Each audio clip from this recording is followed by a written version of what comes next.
ಸಾವಿನ ಬಗ್ಗೆ ಅನುಮಾನ ವ್ಯಕ್ತಪಡಿಸಿ ಮರು ತನಿಖೆಗೆ ದೂರು ನೀಡಿದ ಹಿನ್ನೆಲೆ ವರ್ಷದ ಹಿಂದೆ ಅಂತ್ಯ ಸಂಸ್ಕಾರ ಮಾಡಿದ್ದ ಮೃತದೇಹವನ್ನ ಹೊರತೆಗೆದು ಹೆಚ್ಚಿನ ಪರೀಕ್ಷೆಗಾಗಿ ವಿಧಿವಿಜ್ಞಾನ ಪ್ರಯೋಗಾಲಯಕ್ಕೆ ಕಳುಹಿಸಲಾಯಿತು.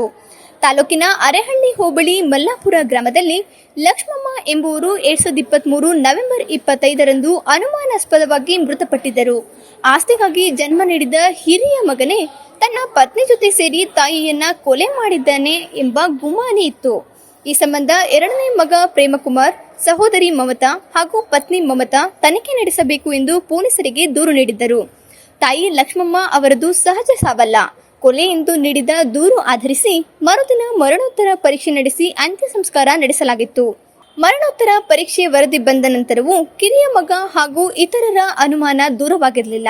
ಆಸ್ತಿಗಾಗಿ ಅಣ್ಣ ಮತ್ತು ಅತ್ತಿಗೆ ಯುವರಾಣಿ ಅಲಿಯಾಸ್ ಕಾವ್ಯ ಸೇರಿ ತಾಯಿಯ ಮೇಲೆ ಮಾರಣಾಂತಿಕ ಹಲ್ಲೆ ನಡೆಸಿ ಕ್ರಿಮಿನಾಶಕ ಬಾಯಿಗೆ ಹಾಕಿ ಜೀವ ತೆಗೆದಿದ್ದಾರೆ.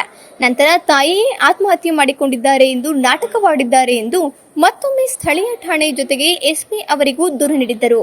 ಹಾಗೆಯೇ ತಾಯಿ ಮೃತದೇಹ ಹೊರತೆಗೆದು ಮರುಪರೀಕ್ಷೆ ನಡೆಸುವಂತೆ ಸಂಬಂಧಪಟ್ಟವರಿಗೆ ನಿರ್ದೇಶನ ನೀಡಿ ಎಂದು ನ್ಯಾಯಾಲಯಕ್ಕೂ ಅರ್ಜಿ ಸಲ್ಲಿಸಿದ್ರು. ಇದನ್ನ ಮಾನ್ಯ ಮಾಡಿದ ಕೋರ್ಟ್ ಮಹಿಳೆ ಮೃತದೇಹ ಹೊರತೆಗೆದು ಮರಣೋತ್ತರ ಪರೀಕ್ಷೆ ನಡೆಸುವಂತೆ ಆದೇಶ ನೀಡಿತ್ತು. ಅದರಂತೆ ಮಂಗಳವಾರ ಸಕಲೇಶಪುರ ಉಪವಿಭಾಗಾಧಿಕಾರಿ ಡಾಕ್ಟರ್ ಶ್ರುತಿ, ತಹಸೀಲ್ದಾರ್ M Mamata, CPI Jayaram, PSI Ningaraju ಹಾಗೂ ಸಿಬ್ಬಂದಿ ಸಮ್ಮುಖದಲ್ಲಿ ಸಮಾಧಿ ಮಾಡಿದ್ದ ಲಕ್ಷ್ಮಮ್ಮ ಡೆಡ್ ಬಾಡಿ ಹೊರತೆಗೆದು ವಿಧಿವಿಜ್ಞಾನ ಪ್ರಯೋಗಾಲಯ ಅಧಿಕಾರಿಗಳು ಮತ್ತೊಮ್ಮೆ ಶವ ಪರೀಕ್ಷೆ ನಡೆಸಿ ಸ್ಯಾಂಪಲ್ ಅನ್ನ ಪ್ರಯೋಗಾಲಯಕ್ಕೆ ಕಳುಹಿಸಿಕೊಡಲಾಯಿತು. ನಂತರ ಮಾತನಾಡಿದ ಡಾಕ್ಟರ್ ಶ್ರುತಿ, ಮಲ್ಲಾಪುರ ಗ್ರಾಮದ ಲಕ್ಷ್ಮಮ್ಮ ಎಂಬುವವರು 6 ತಿಂಗಳ ಹಿಂದೆ ಸಾವನ್ನಪ್ಪಿದ್ದರು. ಈ ಬಗ್ಗೆ ತನಿಖೆ ನಡೆಯುತ್ತಿದೆ. ಹಿಂದೆ ಕುಟುಂಬಸ್ಥರು ಮರಣೋತ್ತರ ಪರೀಕ್ಷೆಯಲ್ಲಿ ನಮಗೆ ಅನುಮಾನವಿದ್ದು ಮತ್ತೊಮ್ಮೆ ನಡೆಸಿ ನಮಗೆ ನ್ಯಾಯ ಕೊಡಿಸಿ ಎಂದು ಕೋರ್ಟ್ ಮೊರೆ ಹೋಗಿದ್ರು. ಅದರಂತೆ ನ್ಯಾಯಾಲಯದಿಂದ ಆದೇಶ ಬಂದ ಕಾರಣ ಕುಟುಂಬಸ್ಥರ ಸಮಕ್ಷಮದಲ್ಲಿ ಶವವನ್ನ ಹೊರತೆಗೆದು ಎರಡನೇ ಬಾರಿಗೆ ಮರಣೋತ್ತರ ಪರೀಕ್ಷೆಗಾಗಿ ವಿಧಿವಿಜ್ಞಾನ ಪ್ರಯೋಗಾಲಯಕ್ಕೆ ಕಳುಹಿಸಿಕೊಡಲಾಗುತ್ತಿದೆ.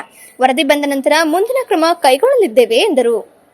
ಸ್ಥಳೀಯ ಹಾಗೂ ನಿಖರ ಸುದ್ದಿಗಾಗಿ ಸಬ್ಸ್ಕ್ರೈಬ್ ಆಗಿ ಬೇಮಾ ವಿಜಯ ಡಿಜಿಟಲ್ ಯೂಟ್ಯೂಬ್ ಚಾನೆಲ್ ಹಾಗೂ ಪಕ್ಕದಲ್ಲಿ ಕಾಣುವ ಬೆಲ್ ಐಕಾನ್ ಕ್ಲಿಕ್ ಮಾಡಿ ಕ್ಷಣ ಕ್ಷಣದ ಅಪ್ಡೇಟ್ಗಳನ್ನು ಪಡೆದುಕೊಳ್ಳಿ.